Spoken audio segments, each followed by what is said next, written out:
Welcome to an episode of Delco Nerd Network Hot Takes. Guys, if you haven't seen a hot take before, well, it's where a few friends get in a basement, give our thoughts, give our opinions on a TV show, a movie, or a game. Today, it's going to be a game, and that game is Elden Ring. Here to discuss the tarnished one himself, Tim Appleby.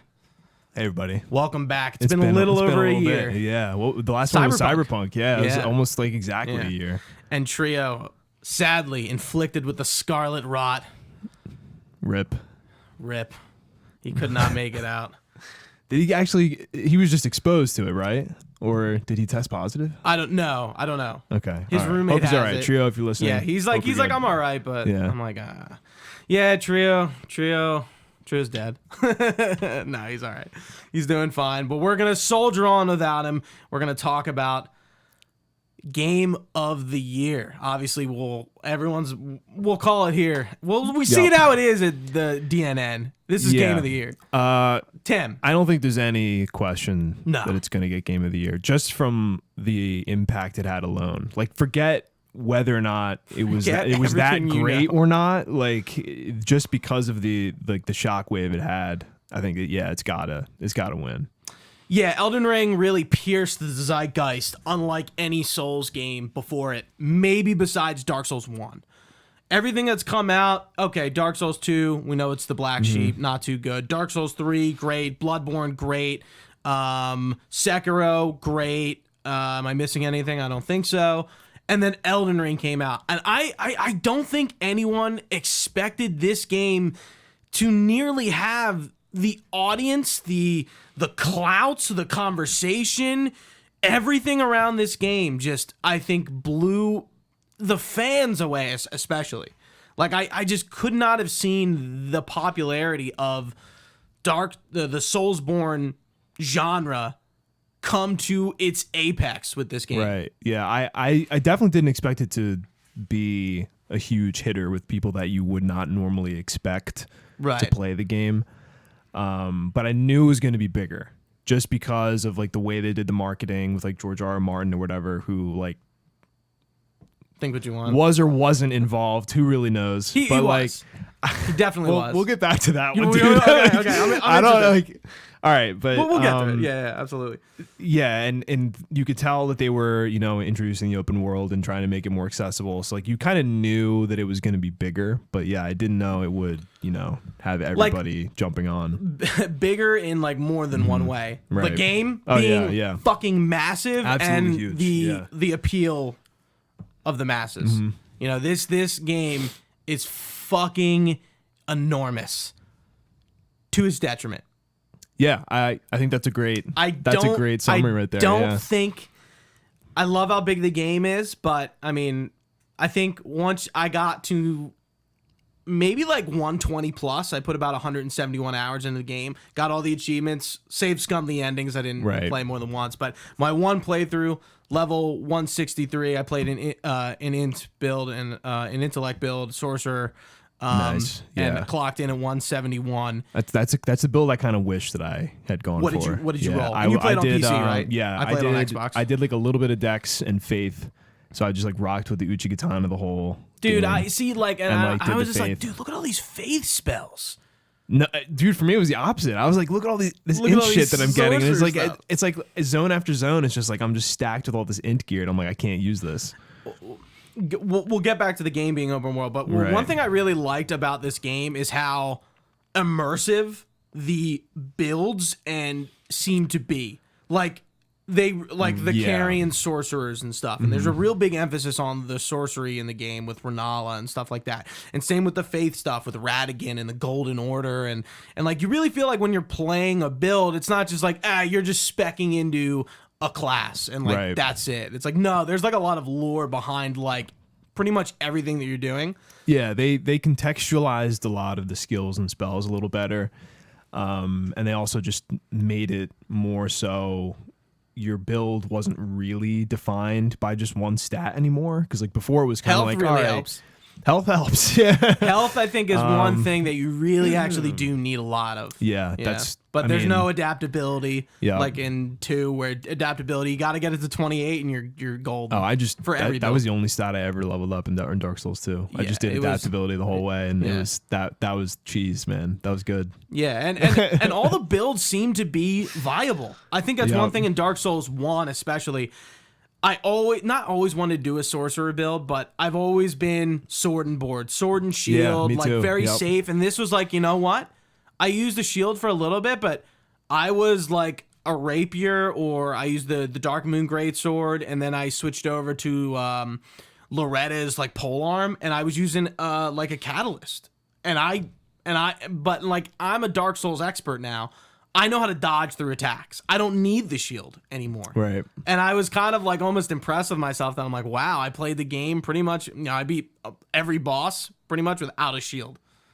Impressive. Before you were like, you need it. You kind of needed the extra. Behind that shield. Yeah, what needed about the extra reassurance. I did the shield, but I took the skill off, so I did the no skill shield. So that way, how it works with like the whatever Naga Kiba, Uchikatana, whatever, like the samurai swords. Yeah. With a no skill shield, you don't have to switch your weapon to use the skill. Right. So you can just do the unsheath without hitting any extra buttons. And like that was like, once I figured that out, I was like, oh, now I like the samurai swords. Because before I was like, I'm not doing two-hand all the way. Like I need what was it called? The talisman or whatever the faith thing was. Seal, yeah. I need the seal, and I'm not two-handing, and I hate the freaking new control to do the two-handing, and it got like weird, and I'm like, I'm not doing that. So as soon as I found out that you could, if you had a no-skill shield on, you could, use your weapon art from your main hand, I was like, okay, that changed the entire game. Now I found like something cool I want to build something around, and that's like kind of what So it sounds like you were using weapon arts a lot. Oh, yeah. All the time. I feel like because I was sorcerer, not using melee, I did use the weapon arts that were on my weapon, but I feel like I was like, I wish I was playing another build so I can mess around with weapon arts. Mm-hmm. It's because it's something I really didn't touch throughout my whole playthrough, and I think that lends to this game's replayability. You can easily go New Game Plus or respec before you go New Game Plus and do a whole new build, and you have all these weapon arts and weapons and armor, and look up a build, do something different. I think more weapon than ever. arts were, I think, like the coolest new addition, and how they, because what was it in like Dark Souls 3? I don't think I ever used one. Like they were cool. I thought that's a cool little addition where you have your long swords, and you can do that like running forceful attack or whatever, and there's a couple other ones in the game, but I had never used them just because it wasn't practical. And then I think going off of this point to make a grander point, Elden Ring is really the culmination of everything From Software has ever done, pretty much to its nth degree. So like this is an evolution of what you were just talking about in Dark Souls. I wouldn't say that. Okay, what you were just talking about in Dark Souls 3, and then like the Bloodborne with the trick weapons. Yeah. Like there's this like special ability with every weapon, but also like you can change, and in this one it's like, oh, but you can change them up, and it's like, oh, that'll adds a infinite number of possibilities for gameplay. The variety in this game was absolutely insane, and how so many of the weapons have completely unique animations. Like some of them weren't even carried over from the previous game, which I was like blown away by. I was like, because as soon as you get in, and especially as someone who's played as much Dark Souls, you can immediately say, like, even looking at some of the textures, you're like, oh, this is a copy paste of Dark Souls, and they just shifted shit around and made a new game, which is still fine, right? Because I'm gonna say, you're saying that as just like this is what it is. Right. It's not a bad thing, but like, I think we were talking a few weeks ago when we were hanging out. You're like, it's going to be interesting when they do make a fully new game with fully new assets, full new animations, to see what they're actually capable of, because you're right. It's going to be so bad. Like I said, they've been building off of all the things they've been doing since DS1. Since Demon Souls. Since Demon Souls, yep. It's crazy to think about it like that. So a lot of the animations, the models, the textures, like all this stuff has been in the back pocket of From this whole time, and they just kind of let that blow up in this one. So they, it's and like you were saying before, they did that maybe to its own detriment. Like, you know, they have all the stuff, and so it let them rapidly build and expand this world, and, you know, have new bosses, tons of new weapons, new armor, like all this stuff. And then at some point, like, it gets too much, because like you said, once you hit like that 120-hour mark, you kind of get exhausted. And I'm at the 120 mark, and I'm like ready to tap out. I'm at the last zone, and like, you know, I'm staring one of the final bosses in the face, and I'm just like, I don't know. Yeah, like I got to the mountain of the giants and the Halleck tree, and I'm just like, all right, yeah, what do I have left to do? Oh, I got to do Melania. All right, I got to go to the Halleck tree.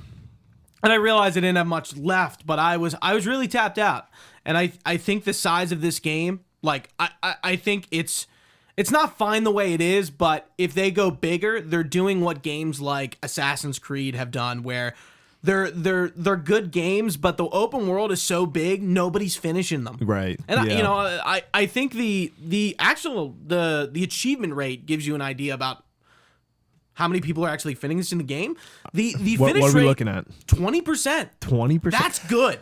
For a Dark Souls game, that is really good. good. Yeah, that's really good. But hey, that doesn't say you put 100 hours in. Right. You can mainline the game. Yeah. What's like a lot of people what's the new record for like the no exploit, any percent mainline main quest? I think it's like 4 hours.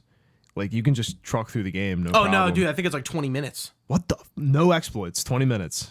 I could be wrong. That is insane. If that's you could be right. I don't know. I could be very wrong. Because I remember seeing a lot of like headlines that were like Dark Souls streamer like sped through the game in like 20 minutes. So I was like, yeah, but there may be exploits. There may be something. Yeah, there's remember a bunch. the Hoarfrost axe with that stomp. That thing was not even just the axe, just the weapon art. Yeah, you can put it on anything. OP as shit, and everyone was using it, and they nerfed it like instantly. Yep. And, you know, I did feel kind of OP as a mage and as a sorcerer. And I was really happy because I didn't... one thing, like, in DS1, sorcery and pyromancy just seemed very not good as melee. So, like, why even bother? Because you're just going to be... You're just sort of truncated to this level of just like, all right, I'm just going to get fucked up doing this build. Yeah, there was always like one... I'd never played mage in any Dark Souls, but from what I hear, there's always like that one boss that's like... as a sorcerer, like really, really hard. But then the majority of the rest of the game, if you spec right, is just a cakewalk. Because you just have all this like magic that, you know, just wrecks So things. was the game hard for you? Absolutely. But it was hard in the stupidest way. Like so I loved just like running around, dicking around, whatever, running into any dungeon I saw and just like having some fun with the game. But the problem that created for me was that I got so like over leveled from exploration that when I went to go into that like main dungeon in that zone, I either steamrolled it or like I got to like one part where it was just so frustrating for a stupid reason, and that's why it kept me there. By the time I got to Altus Plateau, I was extremely over leveled, and pretty much Melania I was over leveled. Last boss I was over leveled. Well, I mean, thank God you were over leveled. Fire Giant, I was but I was just like I could tell. Like I was talking to somebody from work, and he was just like, "Yeah, dude, like you're gonna be so over leveled, like you're gonna cakewalk through these bosses." And I almost don't mind it because it kind of just shows I'm like, hey, if you take the extra time to like go explore, it really helps you. Like, and clearly it helped me. And that is something that's cool.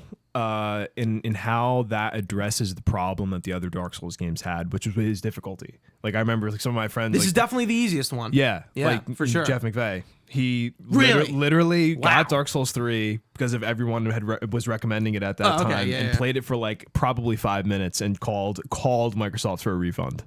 Like he was just like, no, like this isn't happening, and I don't blame him. No, so like. No. The way that they address it, I think, is nice because if you're stuck, and like I remember for the longest time, the first time Souls players, whatever, were stuck at Margit, and the answer to that question was like, just go do anything else. Like literally just go do anything else, and when you come back, you're gonna be fine. I don't think I got to Margit until like maybe 20 hours. Or what is it? Not Margit. No, you're Margit. Oh, was it Margit? Margit's the first main I like boss. Almost cleared Limgrave before I even did that. Did the same thing. I think I did melted but. Margit in like 3 unsheaths. Like he was dead. Margit didn't take me a while. I died a few times, but you know. Godric was really hard for me. First try Godric. Melania was difficult, not because the fight is just one of the best fights they've ever created ever. Oh, hard disagree. Are you kidding me? I love Malenia. Oh my, we'll get back to that one. Holy shit. Yeah. It's challenging because you never get a chance to get any hits in. That's the only it's not challenging because it's like a well-designed boss. The boss I don't like, the ulcerated tree spirit. Because they used it 200 times. Yeah, but like dude, it like especially the first time you fight it when you go back to like the main area and how like it's breaking through the arena you're in. It's fucking like pushing you around. I'm like, it what breaks the fuck your is breaks this your crap? Camera. You can hardly even look at it. Right. It's just a poorly designed. Right. It's boss. fucking you up. I think as like a what would we even call it? As a monster, super cool. Like the way that the animations work and like everything. I can agree with you it's sick. But like as a boss that you fight, like in any context, even on your horse, it's just like this doesn't make sense. What did you think of Torrent? Cool addition. I did not like the fact that you could cheese out of hits by getting on and off your horse. I thought that was ridiculous. So, I hated that as a gameplay aspect that people like legitimately used. It's like against Radon. I didn't know it gave you iframes. It gives you huge iframes. I didn't know that. Yeah, at all. like it's like the whole animation you're getting on and off your horse. You're invincible. And like people use that against Radon, and that was like a strat people were recommending to like beat that boss. And I'm like, that's stupid. Like I hate Radon's like pretty easy. He was if you're over leveled, but it's like an event. The first time that it's like I not got even like there, a fight. Like you have like 7,000 people with you. Dude, that gave me the hardest time. I had to stop and go back to him like 30 levels later because I was like, I can't. I got to him pretty late. Yeah, yeah, like because everyone was like talking about him. I'm like, I'm here, but I'm like, I need to go. The festival, isn't ready or whatever. Yeah, I like Torrent. It's kind of, I think it's a necessary addition for a game like this. For an open world. You need a way to travel faster and fast travel. Here's the real question, and I love how he adds to dragon boss fights. Yes. I hate dragon boss fights in Dark Souls and in Dark Souls games. This game did, I would pretty much every dragon fight, I was like, oh, I actually am enjoying this. Yep. Unlike every fight, like DS2 and DS3, like these dragon fights are a fucking slog. They're impossible to hit. I don't even know what I'm doing. I'm just gonna summon somebody. Yeah, and like you're fighting the boss by hitting their feet. Like it's just like that. At some point, that just gets a little like, what am I doing here? Yeah. Like like in Shadow of the Colossus, how they deal with the big bosses, you climb on top of them, and you're like all these ways to interact, and like you feel like you're doing something, and then Dark Souls is like kind of just relegated to like just hit them in the foot until they die. Which Elden Ring is still, but I think it just. But at least now with Torrent, you've got the jumping attacks, you've got some magic you can cast from the horse. It feels like there are more options, and then when you stun a dragon, you can like stab him in the head or whatever. Like it felt a little more engaging. So I'm glad that the horse is in there just to make those fights more interesting. But to your previous point, like in how they kind of needed the horse to, have an open world game feel flowy. Yeah. If they just didn't have the horse, maybe they could have gone with like a third the size of the map. Scale it down. Like, and it would have been fine. Good point. So actually back to your point about, you're saying how this is sort of like the ultimate culmination of like everything From Software does right. And I think the one thing that they missed is level design. I think they totally dropped the ball. Really? Yeah. Want to elaborate? Because in my opinion, the best experiences that I had in Elden Ring were going through the well-crafted linear levels like Stormvale Castle, Stormvale, like what was the Renala one, Lucaria, pretty much Volcano Manor, any of the forts, like those zones that had a beginning and an end and that let them have constraints. So it just opened up way more interesting things that they could do inside of there, because it wasn't just complete open world. Okay, walk into this door, go down a cave and fight the boss. Right. And I think that those were the best moments, and those I don't think could even hold a candle to anything Dark Souls 1, 2, or 3. Just because like it wasn't their focus. They had some really cool environments. Like I think Rey Lucaria is one of the coolest looking zones they've ever done. Yeah, and like all the diversity that's in there too. Like it's high, low, you got the lava at the bottom, like the way verticality when you fight Renala. You've got that like middle graveyard section with like the zombies that are only weak against like bludgeoning or like holy damage. Like I think like those are cool. Sure. But I wish there was more of that. I wanted more of that. Like I wanted more of that like incredible classic level design feel. And like, not that I think you're right. I think you have a point. Okay. Like because I don't necessarily agree with it. I respect it. You have a very valid point because they're open worlds. Limgrave, you can tell they did it first, and it's the best. Yep. Yeah. You get further along, Lernia is kind of like, okay, a little Limgrave-ish. This is cool. I like Ray Lucaria, like we were talking about.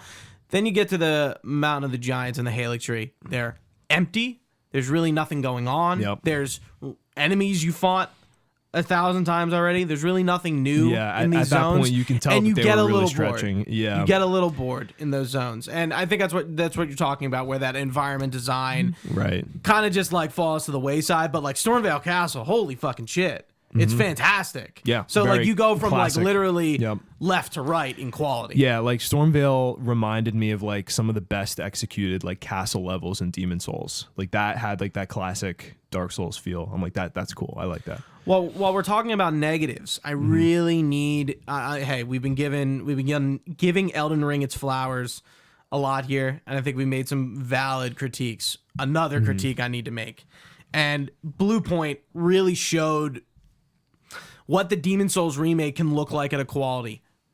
We still don't have lip sync. For NPC? For Elden Ring. Yeah. While Demon Souls remake was lip synced and well. And I'm like, guys. I don't think they need it. See, that's a waste of time. That is a waste. I don't think it's a waste of time. I think at this point, they got the money. They can fucking do it. Absolutely can, but I'd still rather see that money poured into something else. I do not give a shit about the story. I don't give a shit about the NPCs. The character creator, I don't even read the dialogue. The character creator that's just good. one thing in these games that I just do not care about. Because in my mind, the game is more fun and more interesting when it's left to my own imagination to connect the dots. Because this world makes no fucking sense. Don't get me wrong. I'm not talking about the way they tell the story. I'm just talking about like there's quality of life that Demon Souls, Blue Point with Demon Souls remake made a really good character customization, and From Software followed suit with Elden Ring. They finally don't look like all these ugly fucking people. Yeah. That was kind of funny though. But it was just like, but it was just with the lip sync and stuff, and I'm like, really, like we're not gonna lip sync these characters still? It's 2022. They didn't even try. I don't. Do they even move? Like, no. But see, I think that is a testament to like the focus charm of their game. No, I don't think it's charming. I think it's personified in their method for creating a game.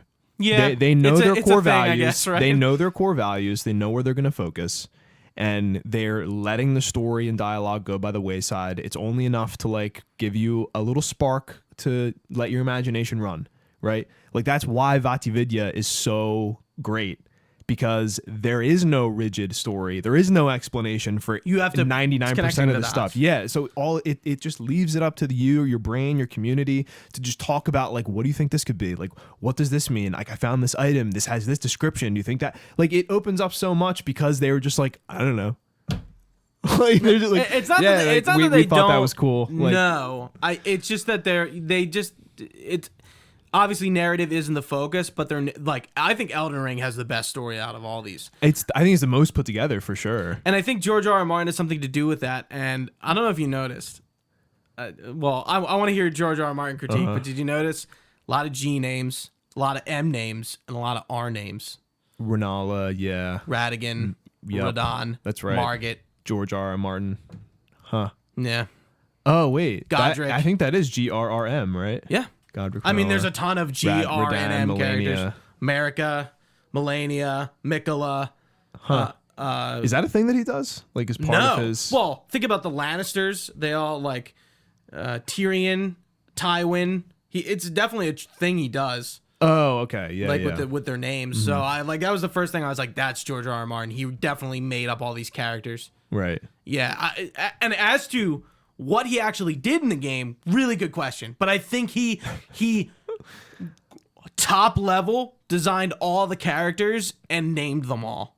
Yeah. And maybe wrote, again, the top level story. But right. He might have like set up the basic framework for what for what that like some of the backstory was. Like, well, there were these two characters and like they're kind of the same, and you know they're in love or whatever, and like there's some he like set that maybe up. I still don't believe he did anything. And I think the but hair that's stuff, there's a lot of like red-haired people, Right. a lot of blondes, a lot of talk of golden. Think of the Lannisters with their golden hair. Like I think like you can clearly see like like if you've watched or written or read Game of Thrones, like you can kind of put the dots together. I mean, that could also just be that, especially when it's a Japanese team doing what like a Western or European medieval thing. They like to focus on all those traits because they're just very different. You know what I mean? Like the blonde hair, red hair, whatever, different color eyes. Sure. That's something you can even see in like anime. Like that's just like what they like to do. So that might be more of like I have a feeling Japan it's developer. Because like think about it with other Souls games, like it's really the bosses, the people are just kind of people. Like there really like were no people. Well, I mean, like, there's like when I say people, what I was mean it? The bosses. Firekeeper in 3, and like that other Oscar, girl in 2. The crestfallen guy. True, yeah. Like there's characters, sure, but like I think especially with the main cast of, I want to say villains, I don't want to even call them that, bosses. They're really distinguished in their physical features more than any other Dark Souls I think has ever like really focused on. Like Radigan with his hair, and Radon with his hair, and the Giants with their hair, and the Golden Order, they're all fucking blonde. Like, they talk about it a lot. Well, I mean, it could also be, like, the mythology, like, you know, being the Tree of Yggdrasil, and, like, how there's, like, the middle worlds, and then all that. Like, that's just, you know, Norse mythology. So, like, giants and, like, all that stuff was kind of, you know, so that plays into that. Shit on George R.R. Martin. You never got to it. What?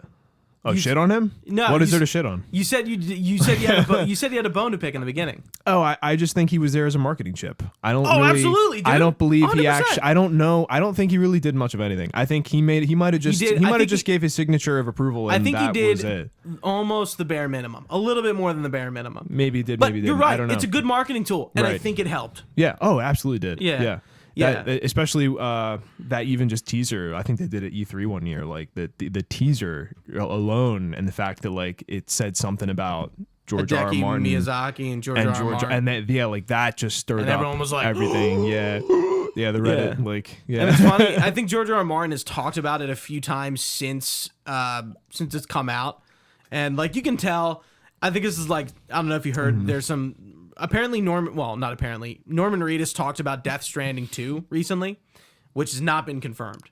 So I would be shocked. It's interesting to listen to non-gaming people and celebrities talk about gaming stuff because they almost always have it wrong. George R. R. Martin mentioned that he like an Elden Ring 2, like before the game even came out. And it's just like, he just misspoke because he doesn't know what he's talking about. Bro, like finish your own books first. Like, yeah. Shut up. So what did you like the narrative that was there? Did you kind of connect any pieces? What did you think? What, in Elden Ring story? Yes.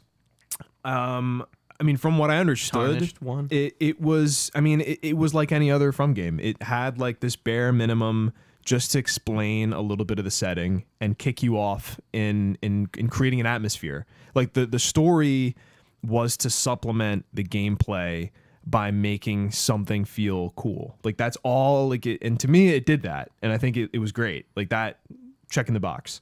But in terms like of sheer like, you know, creativity, the game is like literally they copied and pasted all the core elements of the last games and just changed the names. Like instead of Ashen One, you're Tarnished. Instead of the what is it, the final Ember Flame, whatever the Dark Souls 3 thing, like that you had to get. Yeah, it's the Elden Ring, and then you had to kill the lords in the 3 in Dark Souls 3. You had to kill all the lords and get all their and now it's the Elden Lord. It's just like this is the same game. Yeah, sure. And I mean, you're right, and I think that's fine. But I think I really liked the characters in this one a lot better. I don't know. There was something like really mysterious about it this time around. Not that it isn't mysterious in the other games. It is, but for some reason I'm like, I can tell. I think George R. R. Martin put something on it that elevated it just a little bit more for me. Yeah, and right. I'm watching Vadi videos and like learning the lore, and I'm also like I don't know if you realize this, but you can figure it out Radigan is America. Yeah. That's like there's a and I'm like, but they don't tell you what that means at all. Right. Yeah. And like, what does that did he become her, or like are they two different people who like merge? Like you don't really know. Right. And like Mural the turtle tells you about it, and he's like, yeah, there's a statue in and you had to do the pose or whatever to open it up. Spell, yeah. And then it's like, it literally, I love how plain as English it is. America is Radigan. Like, it's like someone like wrote it on a wall. But see, like this is exactly like the thing I'm talking about. Like that reveal is like that's the level of effort that they put into this, like to the story. Yeah, and for good reason. And as they should. Charming, yeah, in like, my opinion. as they should. I think that is totally fine to me. And then and then you find out about like Ronnie and what's up with fucking her. Why is she a puppet? You don't really get all the answers to that. Right. Like clearly she died. And you nailed it right on the head. Is that this game has like a lot more mystery to it, and you're a little more intrigued by the characters, and that is very intentional. They leave things up to the explanation intentionally because they know that if they tried to explain it, you'd be bored. It wouldn't make sense, and it just wouldn't be fun. Yeah, good point. Like, and so right. if you let people run off with that, you get things like Vatividya and the fun stuff. And I think they know that because they've had such success with 1, 2, 3 Radigan because of that. So I think they stuck to that completely, and that's super cool. I think where the story is or whatever, and the level of effort they put in, I think totally fine. Do you think we'll get DLC? Oh yeah, they'd be stupid not to. Yeah, but they didn't do it with Bloodborne, and they didn't do it with Sekiro. Well, that game is just a masterpiece. So yeah, it is what it is. No, Bloodborne didn't get DLC. Old Hunters, Sekiro didn't get DLC. I didn't even play it. Yeah, Old Hunters. Shit. I forgot about. I didn't even play. Yeah, I didn't even beat Sekiro either. That I game wouldn't was just be too much for surprised me. if it didn't get DLC. I don't know why. It's already too big. What more do you need to add to this game? I think they're just going to cash it in, and you know that there's going to be people that are going to do it. And like I said, like they need to ride this out because they know the next thing that they do can't leverage all these assets and everything and the same engine. Like they know that. So I wouldn't even be surprised if we see another derivative game off of Elden Ring. I wouldn't be surprised at all. I mean, I think we're going to get an Elden Ring too. I hope not, but I wouldn't be shocked. It's done so well. Yeah, it's done. It's done too well for them not to consider it. But I think I want to see 6 years before it. I don't want to see it in 2 years, 3 years. Right, which means they would have to rebuild everything. Yeah. Right. I think they really need to push their, I don't know what fucking engine they're on, but they really need to push their totally custom technical prowess. Because guess what? This game looks good, but it's not a next-gen looking game. No, and that was a huge complaint that a lot of people had too, is that the game kind of looked like it was like you could play it on PS3. And, and what is but amazing again, to me though, that's from charm, if you want to call it that. But even that though, they managed to make a game that is so well optimized and runs so well on so much different hardware, and you still get these like incredible vistas, like walking out of Stormvale into Liurnia. Yeah, the vistas really holy shine. shit. Yeah, I mean like walking out and see that is like the Erd tree. Yeah, like all of those things are like it really makes you stop and go like holy, like that is incredible. Like I've never seen that in any video game, and that reminds me of like when they did what was it? What was that castle called? Earthel or whatever in Dark Souls 3? Irithyll. Irithyll, yeah. Where you walk out of that cave to get to the path and you see the huge castle vista with the bridge, and it's like, damn, like you really feel the scale. The snow and like... Right. Yeah. And it looks like it's like foggy, but it's like almost like magical. Yeah. Yeah. And it's all clever tricks. Like that's not. No. Yeah. You're right. But that's part of the impressive craft of it is that they managed to do that while still not actually having you render, you know, a huge giant map with, you know, 250 gigs of 4K textures, you know, like they figured this out. And I think that the fact that they can get it to look this good is incredible. Yeah. Trio's in chat and he just said, I played this game exclusively for those moments. Awesome. And they are really good looking, but they need to, like, this is why it's hard to really critique this game and be like, because like I feel like everything I've talked about negatively are nitpicks, except for maybe the world being too big. I think that's like a serious conversation. But it's just like, like their QOL needs to be better in certain ways. It's like, okay, like when's the next From game that's going to blow me away from a graphics perspective? Like when's that going to happen? I mean, hopefully never. Yeah, I think I don't want them. Yeah, I don't want them to focus. It's like on a Nintendo thing. It's right? And it's like the story thing. Like I don't want them to create an incredible literary narrative story. No, I don't want that. either. I want them to do what they're doing. From game. That's why I didn't like Sekiro. Because they did that, and it doesn't speak fit. The same. I didn't care because that's not why I play those games, and because of I didn't care, I feel like my determination to truck through, a ridiculously impossible boss fights kind of dwindled very quickly, and I got tired of that game very fast. I might go back and beat it if I have endless amount of time in a winter or something, but no chance. They're just too hard for me. Really? It was nonsense. It's different. It is base level very difficult because you can't really do whatever you want, or there's no really game. Yeah, the gameplay is constrictive. Yeah, and I'm not saying it's a bad necessarily thing. wrong with it's that. It's just a choice. Yeah, it's a design choice. There's one way to beat a boss, really, and if you don't spend 10 hours memorizing everything and doing it right, you're not going to beat it. And I'm like, I can't do that. With Elden Ring and most of the Dark Souls game and Demon Souls, I can tackle this from a magic perspective, from ranged, or I can just go balls to the wall with my 2 Radon great swords and fuck them up. Jumping. How'd you feel about that? I mean, you needed it, first of all. I think that they did jumping attacks well. For this open world game, hell yeah. They did jumping attacks well. I might have leaned on jumping attacks like way too much. I didn't do them at all. Well, and I saw other people using them, and I'm like, I wish it was like built into me to jump, but it's not. They did a lot of damage and a lot of poise or like stagger damage. Yes. So it was like a staple, and it got kind of old. Even just the way I played got kind of old, but that's more my fault than Dark Souls. Than Elden from Ring's now fault. on, what I'm going to do for every Dark Souls game, I'm going to try to do a different build. So, now I've done magic, and I think for the next game, whatever comes out, I want to do a dual wield. Yeah, that would be class. Cool. And the way that they did just two weapons. What do they call it? Power stancing, when you use 2 of the same weapon. Yeah, and you get a different moveset. I think that's cool. Yeah, I hope the weapon arts comes over in the next game, because again, that adds so much replayability, so much gameplay combinations, and it's almost fucking endless. Yeah, it really is. It's unreal. We were talking about the bosses earlier. What did you think about, like, not the main bosses, but like we briefly mentioned like the smaller dungeons. What'd you think of that? Because that was like a really different kind of approach. It's like, okay, we're gonna fill the world with really cool original bosses, but we're gonna reuse a lot of assets with these dungeons, reuse a lot of enemies, and reuse the bosses. Probably more times than you maybe want to see this stupid fucking dog thing. And like the way that and this all has to come back to difficulty. And it's not just because of the way the bosses are designed. Like those side bosses are some of like the best worst bosses that are in the game. Like, that's a good way to put it. They like those especially like the dark assassin guys that are invisible. I think like the idea there is so cool, and just the way that they did it was just absolutely frustrating, to the point where like I just quit. Like this one dungeon, like even with summons, I was like, I'm not doing this. It was just But the idea there is really cool. I liked the design of that boss. Like I liked the theory of the fight, right? Like you can't see it, you have to kind of get in front of the movement. I'm like, okay, cool, I like that.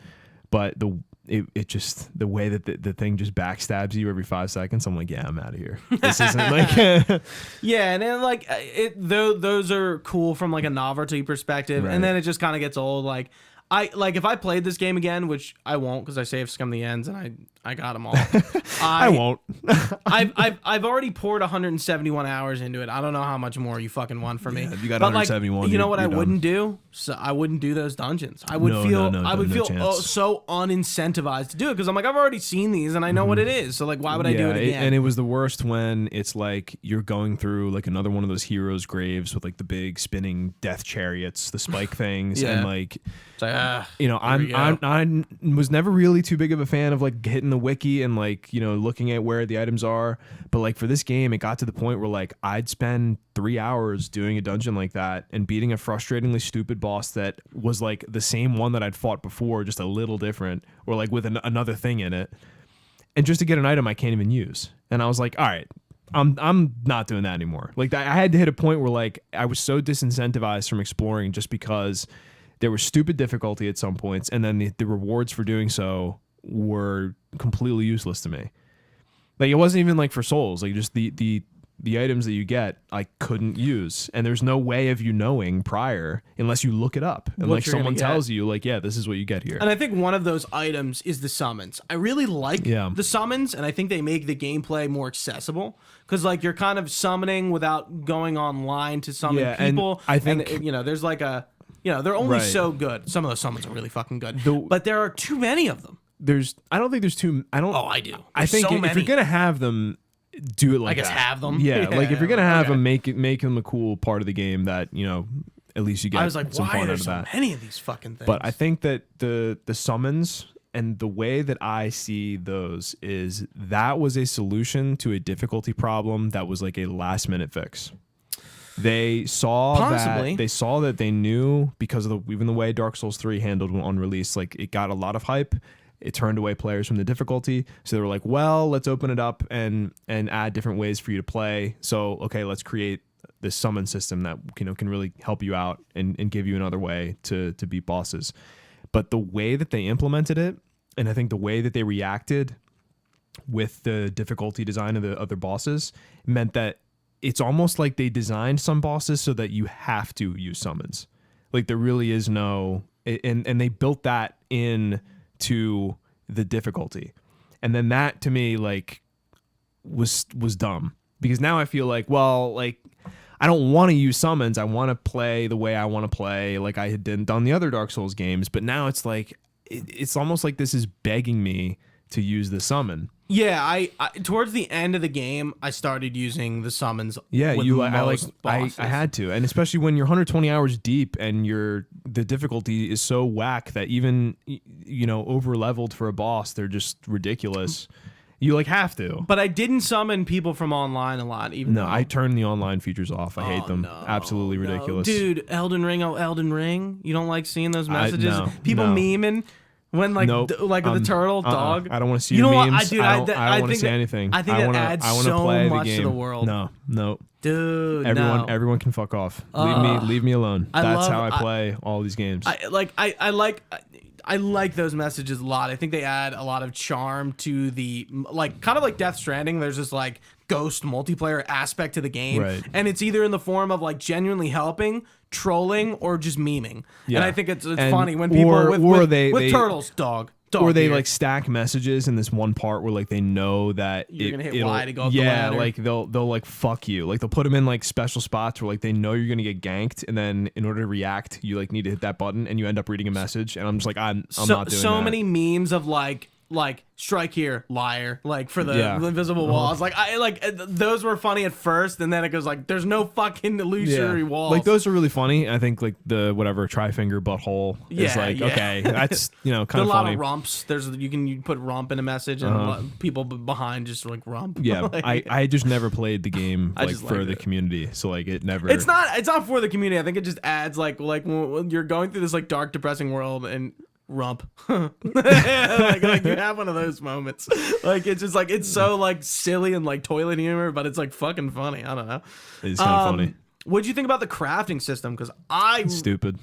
I think it's stupid because you never use thing in the game. Yeah. all of it. But you don't need to, and that's another thing about like the whatever. Like you have this huge open world in this crafting system, which is supposed to let you craft some items to get an advantage in a fight, right? Yeah. And you can. But why would you do that when you can just use Mimic Tier +7 and never have to use a consumable ever in the game? Like what? Like it's almost. I mean, the consumables just have always been dumb. real optional in Dark Souls. They're there. But there were some points like, and honestly, Demon Souls does it better because there were some fights where like you needed the thing to put your weapon on fire to do the bonus damage to the boss, and that was like part of the game. And like if they had built that in. Would have been way cooler. But this, like, I'm not even joking you, Gooch. Literally, I had never crafted a single thing in the game. Nothing. I'd even like collected all the notes. The pots. I'd buy the recipes from all the freaking guys. Like I'd collect all that stuff and I'd run through my list and I'd be like, none of this is helpful. I didn't craft that much. I'll be honest. I just liked the idea of it, but I didn't really use it myself. Because at first I was like crafting. I was like. I didn't even need to craft the boluses that cure you of Scarlet Rot. Oh, come on, really? I just decked out on the armor and the talismans that did the poison boluses and then the Scarlet Rot ones were key. Oh, I had the cure poison spell because I was faith. So that helped me look out. At you. Yeah. Yeah. Yeah, just another thing that like they had these good ideas, but they just fall to the same problems every single other open world. But I think I think it's an issue just with the formula of the open Souls worlds. games. No, it's Souls games. What do you mean? Like the items being so optional. Like they're just not required at all. Like you can go get Margit's Shackle to help you in the first in the first boss, but like how many people are actually doing that or know about it? Not a lot. Right. I didn't have to. Or was it helped against Godfrey or Margit? I forget which one. Margit. Okay. And then you can get Moog Shackle. It's the same thing. Right, for him, yeah. Okay. Yeah, you fight him twice for some reason. I think items had more of a place in the other games, because there's less going on. Fire pots and stuff like that. There's less going on. But there's also like I like you have less going on too. Like, what do you mean? So the level design was a lot more simpler, and like there's enemies in one spot, and like there's only a few ways you can kind of approach that. And like in this one, they open it up so much that like, what's the point of even having the fire bombs and the crack pots or whatever? Unless you just want to cheese the game and use the sleep pots and like put a boss to bed. Like, all right, I guess that's yeah, but I still guarantee, like, even though that's a thing, people aren't utilizing it, right? Because they don't have to. I slept some enemies. I like the pots, but again, it's like I always think with games and RPGs when they have all these items, and I think Witcher does it really well, where I was using concoctions and decoctions and the oils, and I was constantly gearing up before a and fight. Like you try and find like the enemy type, like the beast or whatever, the weakness. Yeah, and then you have to like gear up for that. Yeah, there's not a lot of games that execute those systems well and efficiently. Witcher does, because it kind of plays into the lore of what you're doing. Yeah. But like all other games, it's like, well, I can't really use the grease because I'm using like a fucking magic weapon. Right. Yeah, but and like, so what do you want me to fucking do? And you can't use spells if you're using. That's another thing. If you have one of those, what is it called? The whetstones that apply the effects. Yeah. If you have an effect on your melee weapon, you can't like do the electric armament or whatever on it. Yeah, no, that's exactly what I meant. Yeah. Yeah. You can't use the grease on like which is annoying. Your legendary weapons, and it's like, well, what's the fucking point of having these? So now I gotta find a weapon that is unmagical or like just damage or physical. I think to use it. Yeah, like the weaknesses they had all these different fire magic and holy and are always your go-to with the weaknesses, Right, and I think they could have done a little better to improve on that. But again, like they really didn't have to, because the way that they built the variety of the game, it's like there's so many options for you to do anything that you really didn't ever need those items. I felt like that you could just switch, even as a faith build, if I really wanted to do magic damage, I could, like pretty easily. And it would have been fine. Yeah. Like it, which is cool in some ways, and then it kind of sloppy in the rest, because then they don't build systems around the weaknesses and damage, because they're like, well, you can kind of do anything. So it's all fair game. I think that's just a From thing, too. Yeah, I mean, From just being complacent in their ways and not changing up too much. Just like my points was like, okay, like I don't like this fucking like this voiceover thing. It's a QOL that like, how long are they gonna get away with this? Come on, guys. Like somebody be like, yeah, it's pretty lame that they don't do voice sync for these fucking characters, and they have not even a little bit. They just like no, yeah, nothing for this guy. But I would rather them not do it at all than do it bad. Did you like the roundtable hold? Yeah, I think it was necessary. I feel like the hub was necessary. Yeah. I think. I mean, all the Souls game have it, and it's always like cool. But I did like Roundtable Hold, but I didn't like how by the time you got halfway through the game, everyone's fucking gone. Literally, there's no one here. I was about to say that. What's the point? It just becomes empty. Yeah, it's everyone's like fucking off. Roger dies, D dies, Fia fucking hugs you and yeets out of here. The priest guy goes to look for Gold Mask. Yeah, like everybody just Roderick is there. She's cool. Right. Who else? Neffy Nephili Lou. I like her name, Nephili Lou. The one dude's daughter or whatever. She's around, but she doesn't really do much. No. I felt like they could have added more to Roundtable Hold, like character wise. But you know, that's my only critique with that. I thought it was cool.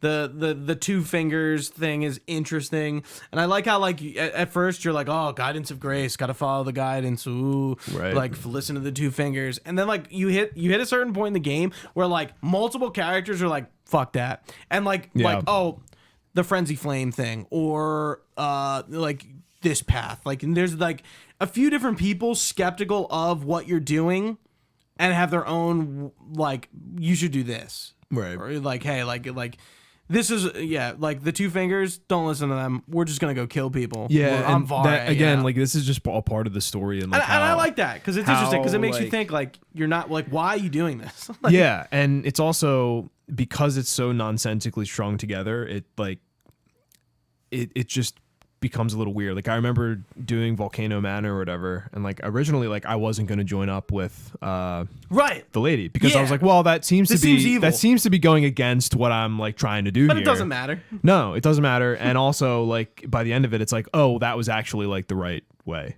Like that's the right. You like, have to. You have to. Yeah. Like and suddenly like everyone is just like, oh, we have to burn the fucking tree down. Like I didn't know that was the goal. Like, it's like oh yeah. When was I informed? We got to burn the tree down. And at first you're like, oh, like no, and then it's like, oh yeah, no, yeah, let's burn the tree. Again, it's just all part of the like the story. Just it's not coherent. Like it's cool, it's there, but like no, it's of course it's not coherent. But again, like that's classical. It's coherent once you watch a Vati video. Yeah, see, like, and then he puts it in a way that makes sense, and he gets a little creative, and then it's like, oh, that's cool, because like you had that guy think about it and make up some shit and make some postulations about what's going on, and you're like interested again, right? Which I think is great. I really like his videos. Like when I was playing Dark Souls 2 and Dark Souls 3, I was using his videos as like almost companion pieces to my playthrough, because I was like going through the zones and like listening to the lore of what I just did, and I'm like, okay, like, and it's fun. I really like those kind of content creators, and because they do add like a second experience, another way to like experience a game. I always find that very interesting, where people are making this like ancillary way or this companion piece to kind of experience what you're playing, other than just playing it. Yeah, I mean it's really cool to hear, like especially just like his ideas, because they're all like awesome and crazy. Yeah, like as I was playing, I had thought for sure that what was going to end up happening was the two fingers were actually like two fingers of one part of like the hand of like the god of whatever, and like they're broken up, because there's a bunch of two fingers. Yeah, on the other towers there's like different bits of the fingers or whatever, and I'm like, oh, like I bet like they all come to like and two hands. And then there's the three fingers. Yeah, see, and then like that kind of, well, maybe it is still the and he grabs you. Yeah. That ending is the bad ending, by the way, if you didn't know that. The Frenzy Flame ending. Interesting. So that's the bad ending. I didn't get any ending. So what ending did you get? I didn't beat it. Oh, yeah, true. I did. Yeah, that's why we took so long, because I was like, I want to beat it. But so did you do Ronnie's quest line? Yeah. Her ending is the best. The Age of Stars ending. Oh, okay. So if you do her quest line, that kind of plays into the ending for no reason, because you don't. Sort of for no reason. Yeah. Right. Because that's how everything goes. Yeah. Yeah. The Frenzied Flame is the bad one, and then there's three neutral endings that are all sort of the same, where you take the Elden Lord. One is just the base one. Then there's Fia's quest line, and then there's Corin's quest line with Gold Mask, right, which is the only quest line I didn't do because he died. For me, I forgot about him, and I'm like, oh shit. Especially as a faith build, if you like give him all your books and then let him die. You just get his bell bearing. You get his bell bearing, yeah, but it still freaks me out, and he's moving around everywhere, and you have to find him again.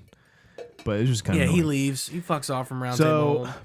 Speaking of Randy's quest line, that took you through a whole bunch of like really cool underground areas, which again, like just mind blowing on how big the map is, because that you're whole like, thing was interesting. Yeah, and those I think are like some of the coolest looking areas, like Noxtella, like the upside down castle that's there, like it's super sick. Yeah. But what's your favorite zone or level in the whole game, like design wise, gameplay wise, whatever? What like got you? Caelid, really? Dude, that's a hot take. You want to know why? I think it's because it's like, Melania. She's she's in the trailers. She's the statue of the game. There's a lot of attention on Melania. Why Melania? And I think like when I was going through that zone and like that Radahn and Melania fought, and like Melania sort of like houses the scarlet rot within her, and something happened to her, and like they had a fight there, and Melania went somewhere. She won.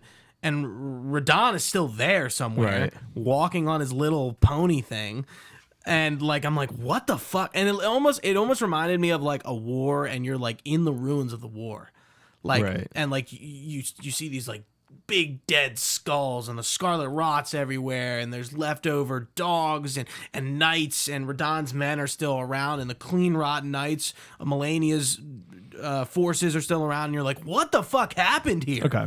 And then you get to the dragon part, which really doesn't have anything to do with it, but they're affected by the scarlet rot. So the whole, like, the flora and fauna are dying because of this conflict.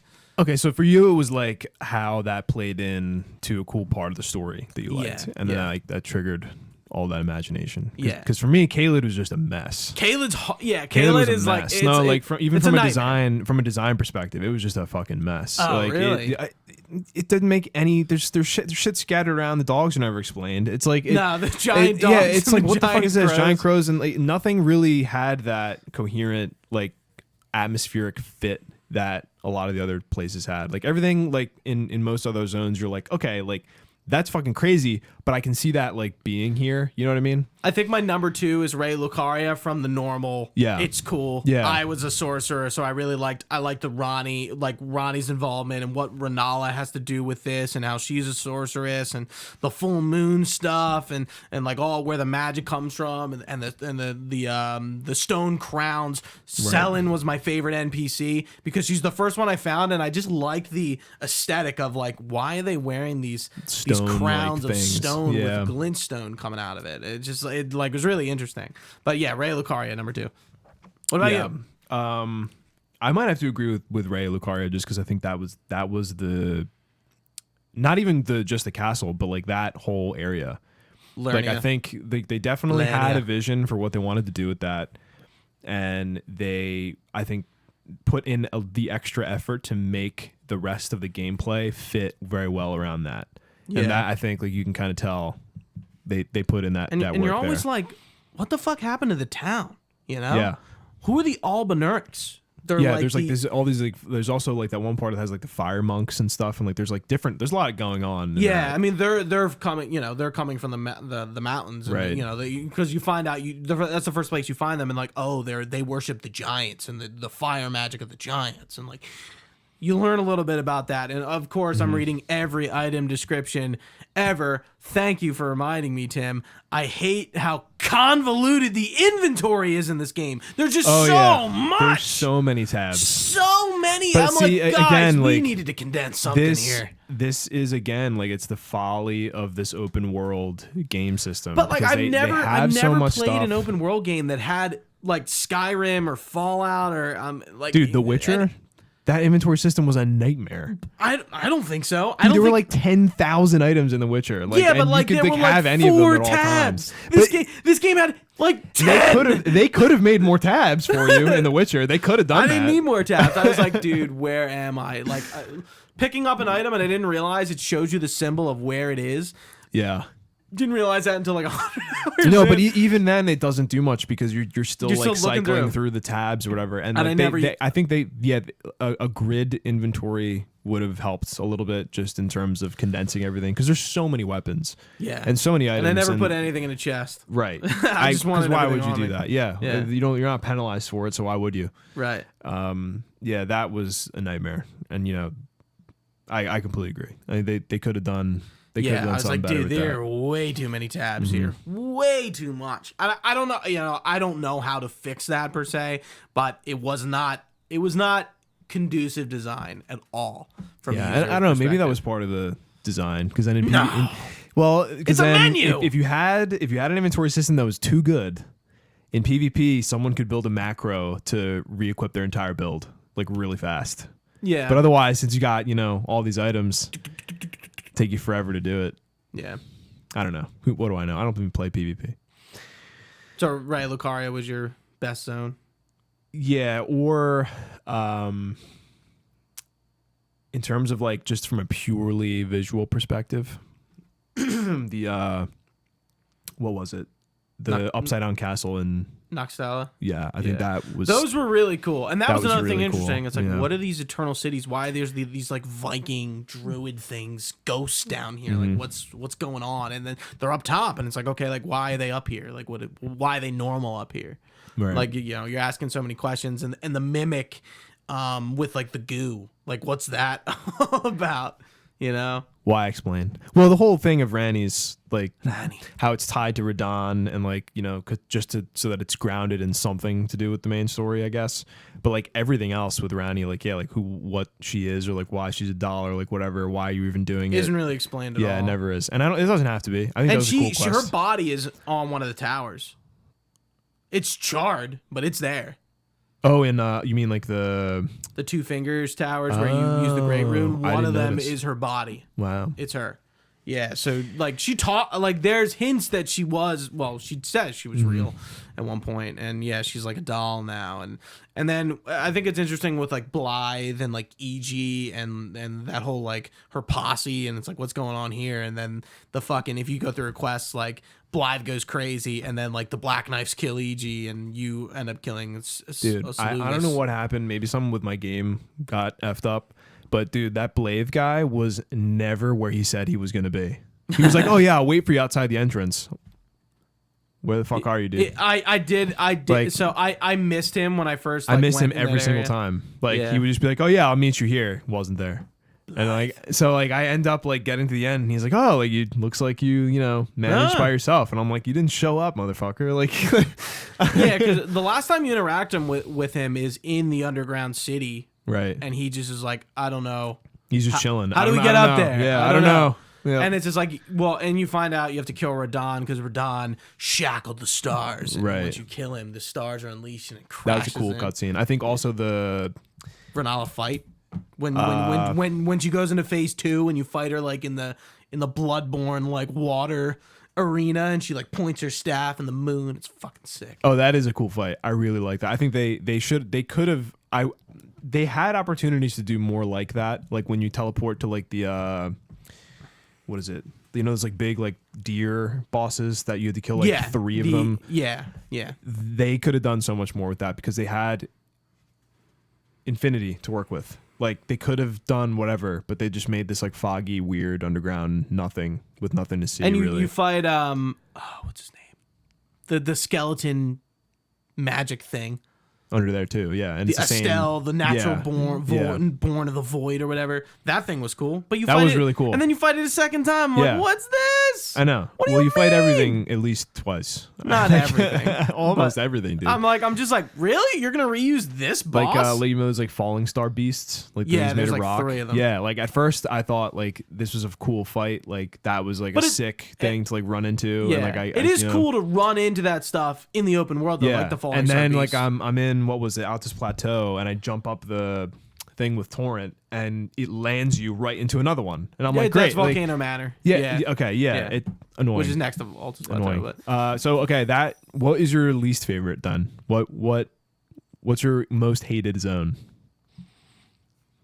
I have a couple easy ones that are just fuck zones. The snowy part before the Haley tree. It's just boring. Yeah, I hate that. But I don't think that's the worst. What do you think is the worst, Caleb?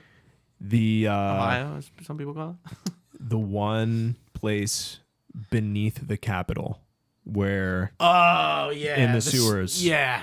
I thought it was so cool. It's a little cliche. I thought it was so cool because it was a whole zone that they built that literally you have to get to by jumping down a well. And that's it. Like if you didn't find it, you didn't find it. And I was like, that's really cool. I appreciate that a lot. But that whole place is a complete nightmare. I loved the capital city, Leyendale. I loved. What I really liked about it was like, why is there a giant dragon dead in the city and why are the roofs gold? Yeah, like the golden roofs like got me. I don't know what it was. I'm very like, cool aesthetic. What's going on here? Why is there wax around the doors? Like so many questions. Still don't have those answers. Waiting for that body video. Yeah, right. Like literally. But yeah, like I know like and you find out like the tree sentinels like become dragons. And I love how like the item descriptions are like, you know, the tree sentinels like fought off the dragons, and like there was only one way they could do it, to become dragons themselves. I was like, whoa. Yeah, see, like, and I tried to make this point before, and like someone chat on it. It was like so much of this game, because the story is so loose, you could say whatever the fuck you want in an item description, and like someone will make sense of that. Like, what do you mean the tree sentinels just become dragons? What does that even mean? Like, and it's just like, fine. Like, oh yeah, okay. Doesn't matter. It doesn't matter. Cool. It doesn't. Yeah. And I mean, but you fight the boss and like you get to laying down. It's like, oh, this tree sentinel's like corrupted and he's using dragon magic. Right. So clearly, like some of them resorted to, you know, becoming more powerful by becoming the things that they were killing. Interesting. Environmental storytelling, you know, it's not, you know, if like you were saying, if this was written out in a natural way, it wouldn't matter. Mm-hmm. But it's not, so it's more interesting. I like the capital because it felt like a little more of that like designed, curated experience where like, okay, there's different paths and ways and things intertwine, and there's paths that go over and under, and I like that about the capital. But I don't know, I was like missing something that it just didn't really like wow me. Like everything, almost every spot in Dark Souls 3 was like wowing me, and like nothing really from like a gameplay or design perspective like really got me. Trying to think, I was gonna ask you something, I kind of forget. What's your least favorite zone? I don't think you answered. Oh, the snowy part. The snowy. Okay, yeah, just because it's boring. But like zone I really liked is the Halig tree itself. Once you got there, I don't think I ever got there. Yeah, so that's where Melania is. And that's yeah. I don't think I gotta go there. down there and didn't find Melania. It's like, a lot of gameplay. Melania, it's like an though. Erd tree city. Like it's a city built into the Erd tree, or the Halig tree, which was the other tree opposing the Erd tree. You know the trees. No. The song by Rush. Oh yeah. Wait. That's no. Oh, okay. I was gonna say. Like, I'm like, no, please don't tell me that. So yeah, and like you run into Loretta, who's like a Carrion Knight exile, and you get her spells, and it's like, oh, she's still fucking alive. What? And then get the Melania fight. Let me talk about that. Yeah, like literally, like just like, holy shit, what a challenging fight. And then I learned how to fight her, and I was like, I got this bitch, and I fucked her up. But I think like, yeah, that's From's best work in a fight. It's so pretty, and Melania is such a cool boss because like, you know, she's the Scarlet Rod, and she's like has like mechanical limbs, and then she's like, really cool design. And then she's naked, but it's so like sad because she's like this like goddess of rot. Right. She's just gonna die and like rot away, and she's like, and like, yeah, like I like how the use of nudity for her really good. Like I think it made like I don't know, there's something about that is such a gooch thing to say. Really? Like, is it? That was such a tasteful like, it is. She has such tasteful tits because they're rotting and it's sad. Like what? Like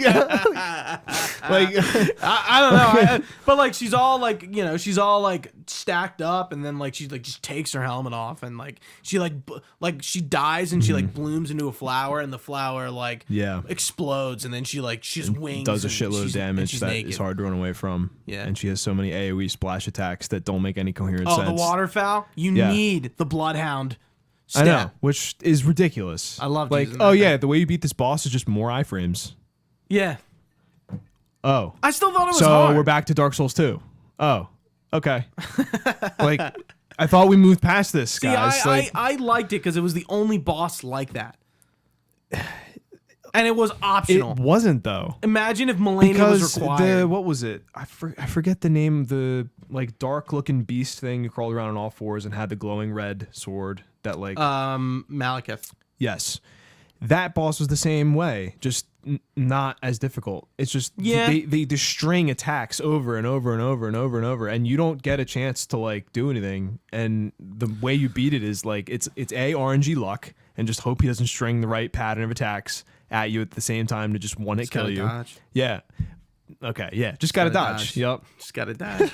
Just get some more iframes. Yeah. Like Radigan was a good fight. And Elden Beast, who's the last boss. So it's you fight Radigan, and then it is basically Radigan phase 2 is the Elden Beast. The Elden Beast, it's like, all right, it's a big fucking... It looks really funny. It's a big fucking thing, and it runs around, and it gets a lot of range. It's like a dragon fight, and I was like, this is what it wasn't the greatest last fight ever. It was kind of hard. But I was just like, yeah, this thing is just like distancing. I thought it was a cool looking. I obviously didn't beat it, but I like watched that boss fight. I thought that's like a cool fight. Yeah, it looks cool, and Radigan's cool too. Yeah, because like, you know, if you get into the Erd Tree and it's fucking Marika, and she like by the way, I love the Runar crucifixion thing. That was cool. And then the guys in Limgrave in the beginning like screaming on the Runarks. Oh, the one dude who you first There's a ton of them. There's a ton of them. Huh. Yeah, and they scream. You might not have noticed it, but they're like, oh, like in like the sound effect of like the game. Like it's not like if you're not listening for it, you might not notice it, but like at nighttime they scream. Wow. Yeah. I like the day-night cycle, by the way, and how you can encounter different enemies during the night cycle. That was pretty cool. Unnecessary, but cool. Could you? I didn't even notice that. Yeah. Oh, the Black Knights do that. The Night Cavalries and the Deathbirds were like exclusive nighttime bosses. Huh. Yeah. Didn't know. Yeah. I knew the Knights were nighttime only. Yeah. Because I watched one despawn just disappear, and I was like, dude, when I first saw the thing, same thing happened to me. I was like, yeah. What? Yeah. I was like, what was that? Yeah, like some of that early game open world, I think like those kinds of things were great. Yeah, like some of the really difficult like enemies that they threw in there were really cool. But I wish, because there's so many spots in the game where there's like literally nothing. Like it's just I'm glad emptiness. We brought this up because it was a point I wanted to bring up in the trailers. And I remember like when Vati Vidya was like dissecting the trailers, and he was talking about, you know how there's the trolls and they have the spikes through them, and they're escorting the cart with a bunch of people, and it's like, oh yeah, like that was in like the first gameplay demo for the game, and you know, like a lot of people were talking about that because it would like walk through the zone. Well, it's always walks from the same place to the same place. It's not like it just goes around in like a random circle. Like it starts in one place and it ends in one place. They all have a patrol. And I was just like, that would have been cool if it was like really procedurally generated, and like maybe this thing had a chance to spawn, and it was really random. And like it would be really cool if it pursued you, like really slowly walked in your direction, and like that would be sick.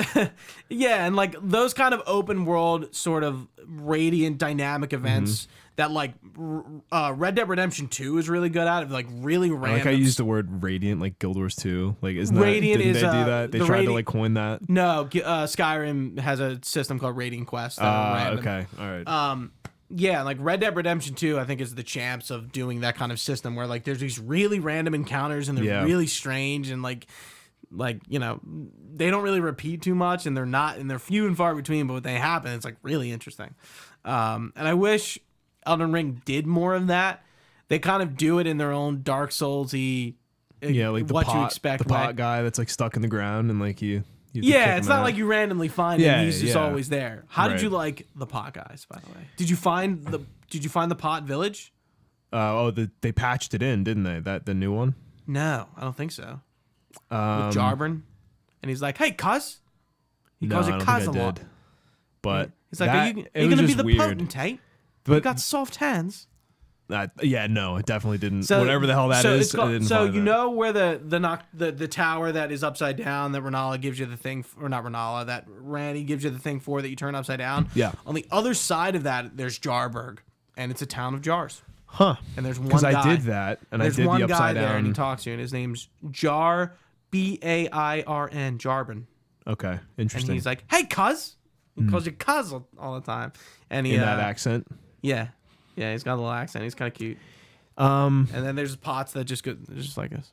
Yeah, those are weird. And they just sit there, and they're like... But that's like a very From Software thing. Yeah. Like, just the weird fucking enemies. Like, I get that. I was down with the pots. Down some pot? Yeah. I liked the... what is it? Those talismans that they gave you, though. The great... Whatever. The increase your equip load. Oh, yeah. The from the big one. Yeah. From the Big Daddy pot. Yeah. That what was it? That was fucking impossible. You know how long killing those guys took me?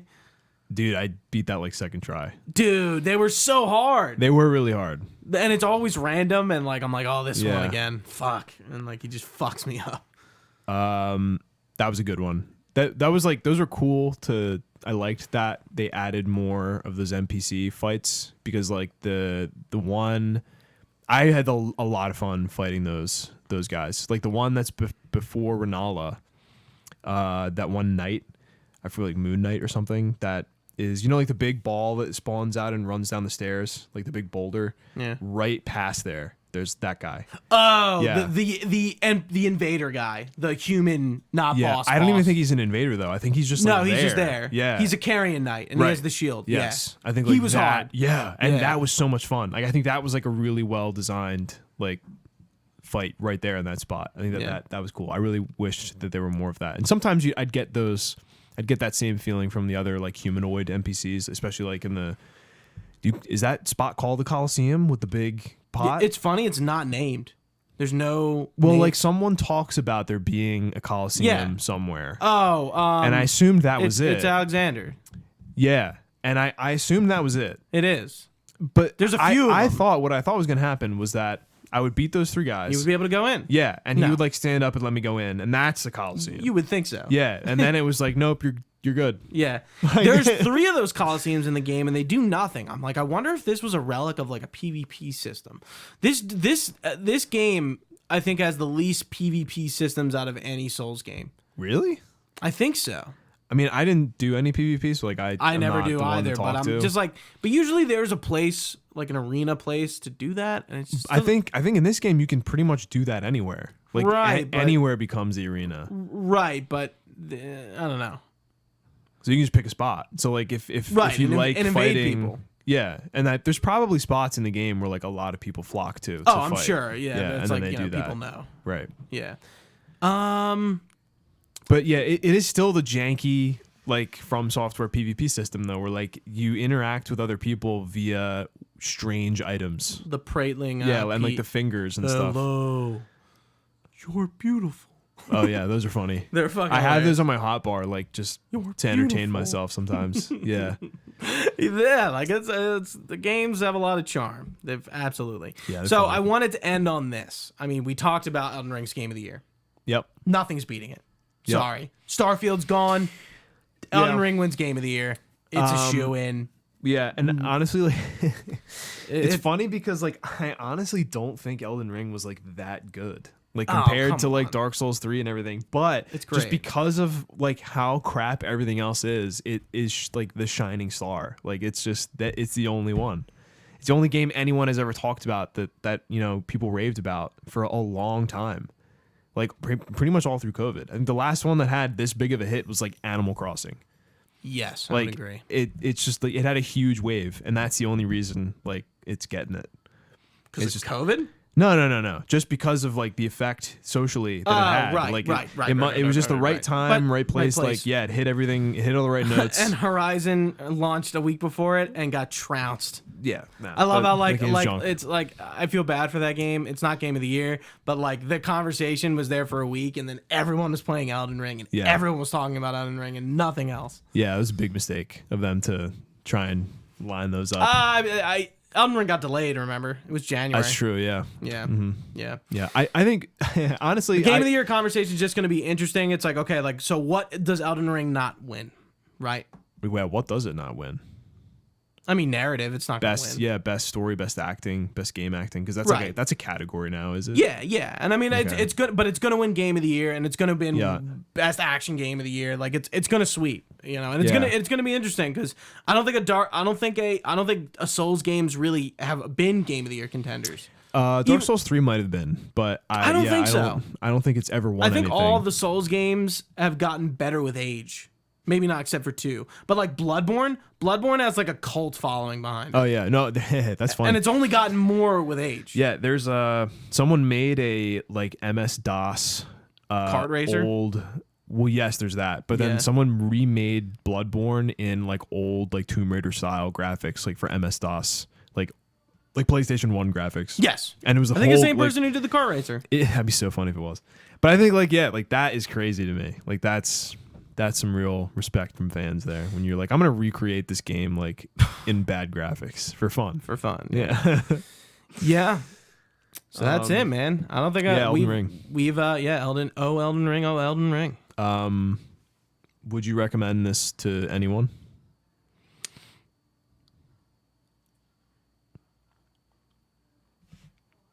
No.